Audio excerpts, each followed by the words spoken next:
கர்த்தருடைய பரிசுத்த நாமத்துக்கு மகிமையுண்டாவதாக. இந்த நாள் ஒரு நல்ல நாள், வேல்யூபிள் நாள். பாருங்க, தேவன் உனக்கு சொன்னதை செய்யும் தேவன். செய்யாமல் இருக்க அவர் மனுஷன் ஒன்றும் அல்ல, அவர் மனுப்புத்திறனும் அல்ல, சொன்னதை செய்கிற கர்த்தர்.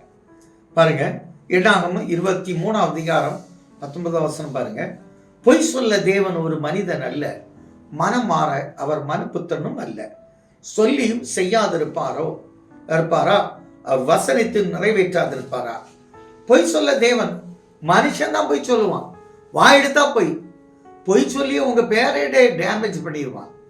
ஆனா தேவன் சொன்னதை செய்கிற கர்த்தர். நான் உங்களை ஆசீர்வதிப்பேன். பாலாக்கு போய் இஸ்ரவேல் ஜனங்களை சபிக்கணும்னு நினைக்கிறான். கர்த்தர் அப்படியே திருப்புறார். பாருங்க, அவன் எனக்கு சந்ததி, எனக்கு ஜனம், சொன்னதை செய்கிற கர்த்தர். இதுல பாருங்க, ஏசாயாட்ட போய் இசையாட்ட சொல்ற, நீ போ இசைக்கியா ராஜாவை ஆயத்தப்படுத்து. கஷ்டமான பாதை தான். ஆனா ஒரு செகண்ட்ல இந்த எசேக்கியாவுக்காக மனம் மாறினார். அதே போல இதுவரை உங்களுடைய காரியங்கள் தடைப்பட்டிருக்கலாம், இன்றைக்கு கர்த்தர் உங்க காரியத்தை செய்வார், அடையாளத்தோடு செய்வார். சொன்னதை செய்கிற கர்த்தர் அடையாளத்தோடு செய்கிறார். பாருங்க, அதான் சொன்னதை செய்கிற கர்த்தர். உனக்கு சூரியன் 10 பாகு பின்னுக்கு போகணுமா, முன்னுக்கு போகணுமா? பின்னுக்கு போக சொல்லுங்க அப்படின்னு சொன்னதை அடையாளத்தோடு 3ஆம் நாள் ஆலயத்துல போக சொன்னதை செய்கிற கர்த்தர்.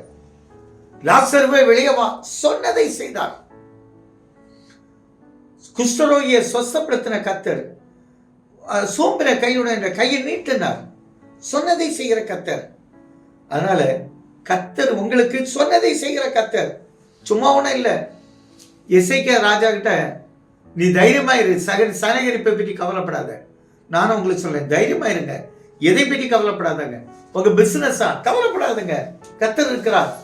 அவர் தம்முடைய தூதனை அனுப்பி உங்களுக்கு பில்ட் பண்ணி கொடுப்பார். எதுலெல்லாம் நஷ்டப்பட்டீங்களோ, எதுலெல்லாம் துன்பப்பட்டீங்களோ, சில பாத்தீங்க சபையில பெரிய பிரச்சனையா இருக்கும், உங்களுக்காக ஒரு தூதனை அனுப்புவார், அந்த சால்வ் பண்ணிடுவார், பிரச்சனையை சால்வ் பண்ணிடுவார். அப்படி இந்த நாள் நல்ல நாள். கர்த்தர் உங்களுக்காக அவர் பெரிய காரியத்தை செய்வார். மகிழ்ந்து களி கூறார். எங்கள் நல்ல தகப்பனே, மகிழ்ந்து களி கூறுங்கள், நான் சொன்னதை செய்வேன், நான் உன்னை ஆசீர்வதிப்பேன். ஆபிரகாம் சொன்னேன், நான் உன்னை ஆசீர்வதிப்பேன், உன் பேரை பெருமைப்படுத்துவேன். ஆண்டவர் சொன்னதை செய்தீங்கயா. வேத வசனத்துல முழுவதும் சொன்னதை செய்த கர்த்தர். ஆண்டவர் அப்படி எங்களுக்கும் நீங்க சொல்லி இருக்கிறீங்க. எங்களுடைய எதிர்பார்ப்புகள் எல்லாம் ஆண்டவர் செய்து முடித்து ஆசீர்வதித்து நன்மை செய்யும் நல்ல பிதாவே. ஆமென்.